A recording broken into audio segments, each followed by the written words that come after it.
حضرت سری سختی رضی اللہ تعالیٰ عنہ فرماتے ہیں باقی باتیں تو بعد کی بات ہیں، میں اس بات سے ڈرتا ہوں اپنے رب کا سامنا کیسے کروں گا، اللہ اکبر، کیسے اس کے حضور پیش ہوں گا، یہ چیز میرے بدن میں آگ لگا دیتی ہے۔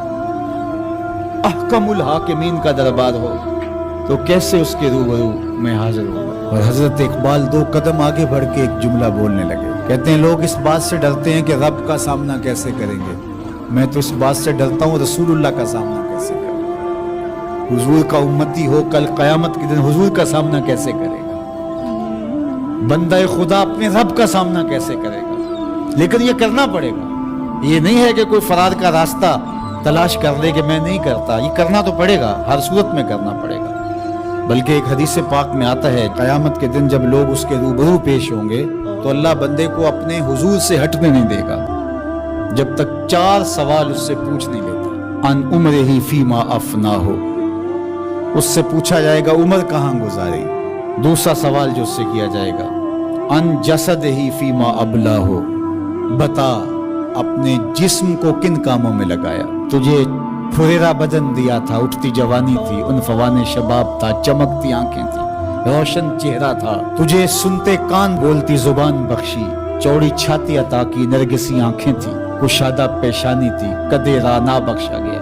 جب تو چلتا تھا تو تیری رفتار سے غزال خطابی شرمندہ ہوتے تھے، تیرے لہجے کا بانک پن، تیری زندگی کا جمال، تیری چڑھتی جوانی، تجھے دی گئی طاقتیں، صلاحیتیں، بتا تو نے اپنے جسم کو کس راہ میں لگایا، اللہ کے حکموں کی تعمیل میں۔ تیرا جسم کمان کی طرح رکوع کی صورت میں جھکا، کیا تو اس کی حضور سجدے میں گیا تو چل کے مسجد کی راہوں کا مسافر بنا یا نہیں بنا۔ جسم کے بارے میں پوچھا جائے گا فیما ابلا ہو وعن علم ہی ماذا عامل فی، اور پوچھا جائے گا تجھے جو علم دیا گیا تھا بتا عمل کہاں تک کیا۔ صرف تقریریں ہی تو نہیں کی، لوگوں کو سمجھاتا رہا، خود کورے کا کورا رہا، لوگوں کو عمل کی دعوت دیتا رہا اور اپنا من گندا اور میلا ہی رہا، لوگوں کو تلقین کرتا رہا لیکن خود اس پر عمل پیرا ہوا یا نہ ہوا۔ چوتھا سوال جو بندے سے کیا جائے گا وَعَن مَالِهِ مِنْ أَيْنَ اكْتَسَبَهُ وَفِيمَا أَنْفَقَهُ، بتا مال کمایا کیسے اور یہ بھی بتا مال خرچ کہاں کیا۔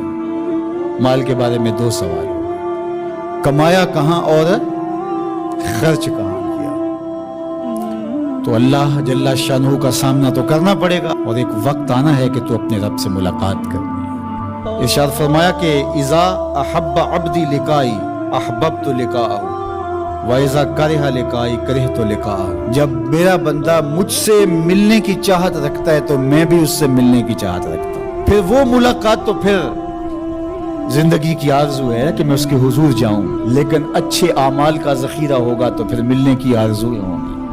گناہوں کا بوجھ ہو تو پھر ملنے کی تمنائیں نہیں ہوتی۔ جو اشتہاری ہوتے ہیں وہ تو شہر سے گریز کر کے پردے میں گزرتے ہیں، تھانے کے آگے سے کیسے گزریں گے۔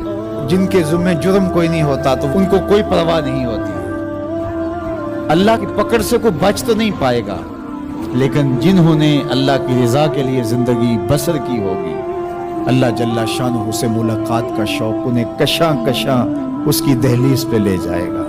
تو کہا یا ایھا الانسان انک کادح الی ربک کدحا فملاقی، تو اس سے ملاقات تو کرنے والا ہی ہے، کرے گا تو صحیح، لیکن ملاقات کی کیفیت کیا ہوگی، حالت کیا ہوگی، صورت کیا ہوگی، اب یہ تیرے اعمال کے مطابق تجھے پتہ چلے گا کہ تو کہاں کھڑا ہے۔ تو اپنی مختصر زندگی کو مالک کی راہوں پہ ڈال دے۔ یہ زندگی ایک بار ہی ملی ہے، دوبارہ نہیں ملنی۔ یہ اس وقت ڈاڈا پچھتاوا ہوگا، لوگ کہیں گے یا اللہ ایک بار بھیج دے بس، اب تو آنکھوں سے سب کچھ دیکھ لیا، دوبارہ تو سر سجدے سے نہیں اٹھائیں گے۔ کہا تجھے بھیجا تھا، پیغمبر بھی بھیجے تھے، کتابیں بھی اتاری تھی، روز مرتے ہوئے لوگ تیرے سامنے تھے، اٹھتے ہوئے جنازے تیرے سامنے تھے، پھیلے ہوئے قبرستان، ڈوبتا ہوا سورج، یہ عارضی دنیا کے کتنے نقشے تمہیں دکھائے، لیکن تو پھر بھی نہ مانا، اب دوسرا موقع نہیں۔ یقول یا لیتنی قدمت لحیاتی، وہ کہے گا کاش میں اس زندگی کو اس زندگی کے لیے آگے بھیج دیا ہوتا، لیکن پھر سوائے پچھتاوے کے اور کچھ نہیں ہوگا۔